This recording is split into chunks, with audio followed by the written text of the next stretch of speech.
Welcome to this podcast episode brought to you by AGS Agriculture Global Solutions, your partner for better farming practices. It is really great to be here. Today, we are looking at something that, um, well, every single planter deals with, usually on a daily basis. Absolutely. We are talking about the look of the plantation.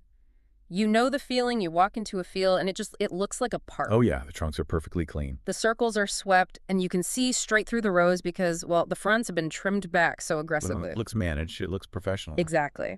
But here is the big question we are focusing on today. Is that neat look actually costing you money? It is, it's a classic conflict in agriculture. Yeah. Aesthetics versus biology. We often equate a tidy farm with a productive farm. Mm-hmm.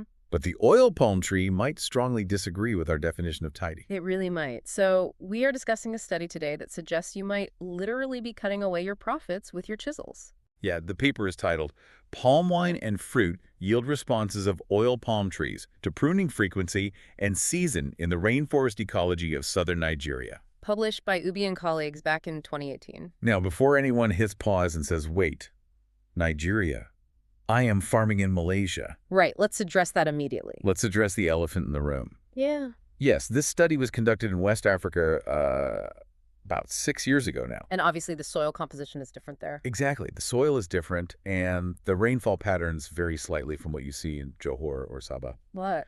But the biology of the oil palm tree is exactly the same. Right. The way the tree processes sunlight, the way it reacts to stress, and the way it decides whether to produce a male flower or a female bunch. That is universal. It is 100% universal. The physiology doesn't change just because the tree is across the ocean.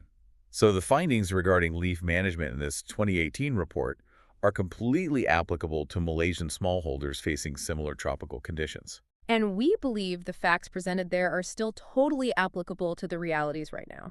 So our mission for this discussion is pretty simple. We want to figure out exactly how many leaves to keep, how many to cut, and why the data strongly suggests that green leaves equal cash. Let's unpack that. Part one is understanding the factory. The source material refers to the green leaf as the photosynthesis factory. Which most of us know from school, Yeah. right? Green leaf equals sugar. Right, but this paper goes a lot deeper than that. It treats the leaf almost like a storage unit. Exactly. Think of it as a bank vault. The researchers highlight that a massive chunk of the tree's nutrients, How massive. well, specifically 38% of its nitrogen, plus significant amounts of phosphorus and potassium, isn't in the trunk or the bunches. It is sitting right there in the fronds. Wow, 38% is huge. So if you go out and buy a bag of fertilizer, more than a third of it just ends up parked in the leaves. Right. And here is the crucial biological concept you need to know. Translocation. Okay, mobile nutrients. Exactly. When the tree is building a new frond or a new bunch, it doesn't just pull fresh nutrients from the soil. It pulls from its own reserves in the older leaves. It cannibalizes the old stuff to build the new stuff. Yes, it recycles. So if a worker walks by and chops off that older green frond just because it looks a bit messy, They are physically severing the supply line. you are not just cutting biomass. Yeah. You are literally throwing away the fertilizer you paid for 3 months ago before the trees even had a chance to reuse it. That definitely hits the wallet. But let's look at the actual yield impact. The study has tells this area they call Area 1, where they compared different pruning intensities. Right, and they had a severe pruning group where they stripped everything except the central spear. Just the spear. That is the nightmare scenario. Oh, absolutely brutal. The results showed a 50% drop in yield within 18 months compared to the control group. 50%. But I want to understand how the tree failed. Did the bunches just get smaller? No, and that is the scary part. It wasn't just shrinkage, it was a total shutdown. The study notes a 60% reduction in the actual number of bunches. The tree basically stopped producing female flowers entirely. It switched teams. It is called the sex ratio. The oil palm produces both male and female flowers, as you know. Producing a bunch of fruit costs a fortune and energy. Right, all that oil and weight. Exactly. But producing pollen, that is cheap. So when you stress the tree by cutting off its solar panels, it goes into budget protection mode. It stops being a mother and starts being a father. So that male flower explosion you sometimes see in the field, Yes. that is not just bad luck. That is the tree screaming that it is broke. Precisely. It is a distress signal, and it is entirely caused by the chisel. That is a massive hit to income. But obviously, most farmers aren't stripping their trees down to a single spear. That is extreme. Right, usually it is not that severe. So let's talk about the middle ground, which is where most people operate. The study had another section, Area 3, comparing annual cleaning against more aggressive pruning. This is the sanitary pruning versus pretty pruning debate. In this experiment, they compared annual cleaning, which is defined as removing only dead leaves and ferns, Okay, versus what? versus pruning to an open inflorescence, which is basically cleaning the tree out so you can clearly see the flowers and the bunches. Okay, I get the biological argument about not stressing the tree, but I have to push back a little here on behalf of the estate managers. Go ahead. We don't prune just for fun. We prune so we can see what is going on. If you leave the field shaggy, how do you supervise? How do you spot loose fruit trapped in the axils? That is the eternal conflict. You are prioritizing supervision over production. Logically, a cleaner tree should have fewer pests, better pollination access, and just be easier to harvest. Logically, maybe? Yeah. Biologically, no. The data completely contradicts that intuition. The annual cleaning group, the shaggy ones, outperformed the clean trees By by roughly 20%. 20%, just for being lazy with the chisel. It is not laziness, it is efficiency. The study explicitly found that annual cleaning resulted in a higher number of bunches and a heavier weight of bunches. So opening up the tree actually hurt it. Yes, stripping those leaves to open up the inflorescence exposes the flowers to heat stress, and it reduces the photosynthetic surface area way more than it helps with access. So the clean field is actually an expensive vanity project. In many ways, yes. We equate neatness with good management. But the palm tree doesn't care about your aesthetics. It cares about sugar production. But there is a limit, right? So we shouldn't prune at all. Oh no, there was a control group with zero pruning. A total jungle. That group actually performed worse than the annual cleaning group. Why is that? Because if you leave the dead, rotting material and the ferns, Epiphytes. right, you physically block the pollinators. The weevils can't get to the flowers. Plus, you create a haven for fungus. So the sweet spot in this paper is very specific. Sanitary pruning. Remove the dead, keep the green. Simple rule, if it is brown, take it down. If it's green, it stays unseen. It sounds so simple, yet it is really hard to enforce when you just want the field to look clean. It requires a major shift in mindset. You have to accept that a high-yielding tree might look a bit shaggy or full compared to a tree that has been over-pruned. The clean look is actually a sign of stress. Exactly. Quick note, tell us in the comments what oil palm topics you want next so we make episodes on what matters to you. Subscribe to our YouTube channel if you are not subscribed yet, give this episode a like, and write a comment. This helps our YouTube channel so we continue transforming oil palm scientific articles into language that is easy to understand and digest. It really does help. So, looking at practical field scenarios. Yes, let's get back to the field. One of the biggest arguments for pruning is access during harvest. Right. If I have a ripe bunch and there is a big green frond right underneath it, the subtending leaf, Supporting the bunch, yeah. I often have to cut that leaf to actually get the bunch out. This is the most common dilemma in the field, and the study addresses it directly. What do they say? They state that removing any green leaf, even the ones supporting the bunch, reduces future yield. Wow. So even cutting that one necessary leaf hurts the tree. It does. It is a cumulative effect. Yeah. Every single green leaf you remove reduces the photosynthetic capacity slightly.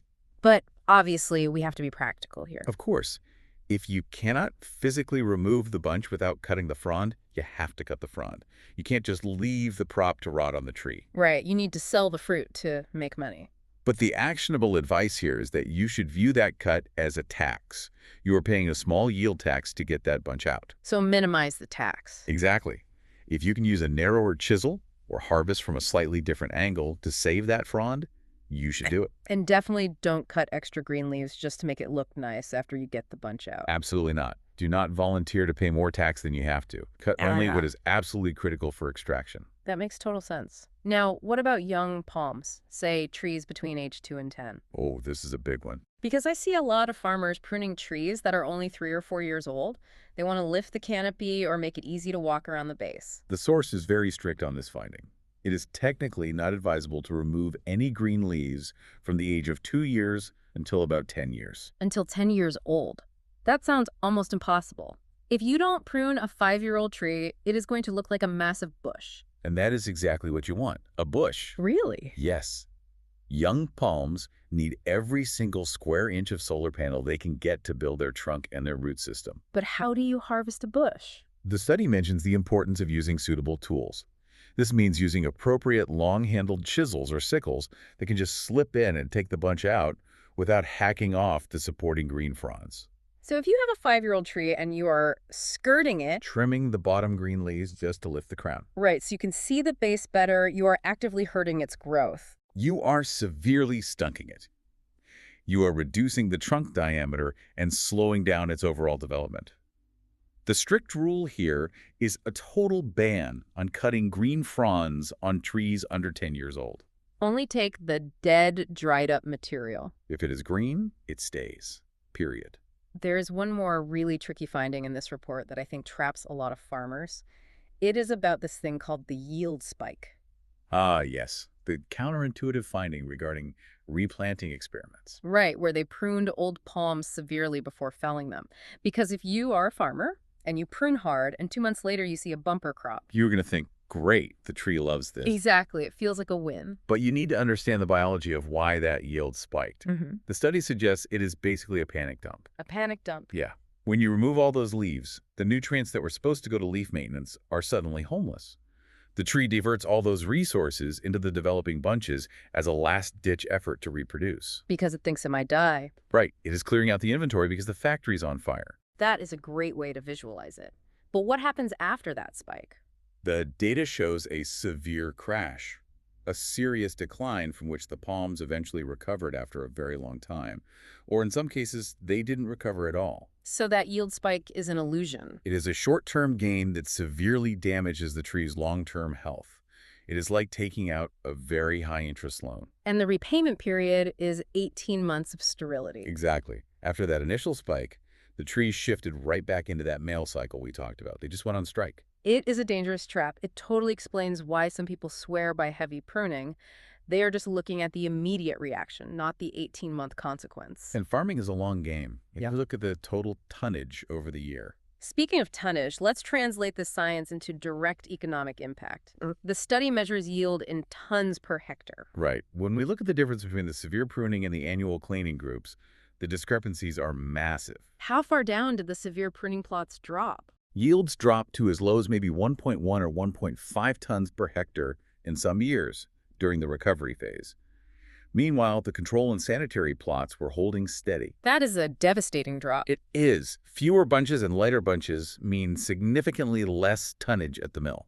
And even looking at the less extreme comparison, that 20% difference between sanitary and aggressive pruning. Right. The pretty pruning. If you were doing 20 tons per hectare normally, a 20% loss is 4 tons. At current prices, losing 4 tons per hectare just because you wanted the field to look neat is, well, it is a tragedy. It is pure profit loss. Right. You are paying the cost of labor to cut those fronds, plus you are taking the lost income from the missing bunches. You are literally paying money to lose money. And you mentioned the male cycle earlier. I think that is a fantastic diagnostic tool for anyone listening. It absolutely is. Yeah. If you walk your field tomorrow and you see a high number of male flowers. Those long, finger-like ones that produce the dust? Yes. If you see lots of those and very few female bunches, you need to look at your pruning history. You need to ask, did I stress these trees 6 months ago? Did I cut too much green? The tree is communicating its budget crisis to you. It is saying it doesn't have the energy to produce fruit. Okay, let's wrap this up with a very clear action plan. We have the science, we have the numbers. What is the tomorrow list for the farmer listening right now? I would boil it down to 4 key steps based on these findings. Step 1. Stop fancy pruning. If your instruction to your workers is to make the plantation look open or accessible, you need to change that today. Stop cutting green fronds just for aesthetics. Okay, step 2. Stick to sanitary rounds. You cannot abandon the trees. You still need to do rounds to remove dead, withered leaves and epiphytes like ferns. Because that helps with pollination and pest control. Exactly. But if the leaf is green, leave it alone. Step 3 is about the harvest. Harvest care. Train your harvesters. If they can extract the bunch without cutting the subtending frond, they absolutely must. Spare the frond whenever possible. Yes, and if they must cut it for access, ensure they do not cut any extra green leaves around it. Minimize the tax. And finally, step 4. Young palm protection. Put a strict ban on cutting green fronds on trees under 10 years old. No skirting, no lifting. Let them be bushy. A bushy young palm is building a massive trunk for high yields later. This whole discussion really challenges the traditional view of what makes a good planter. It does. We often think we are managing the tree. We think the best planter is the one with the cleanest field. But the tree actually knows how to grow perfectly well on its own. Exactly. I would leave you with this final thought. We need to stop thinking of the leaves as obstacles to our work. The leaves are the work. They are the machinery printing the money. Our job is simply to remove the obstacles, like the dead leaves, so the machinery can run. That is a brilliant way to frame it. We are removing obstacles, not machinery. The balance of the tree is everything. Remember to visit our AI farming assistant at cropdrive.ai to learn more on how to increase your oil palm yields and incomes. Thanks for listening.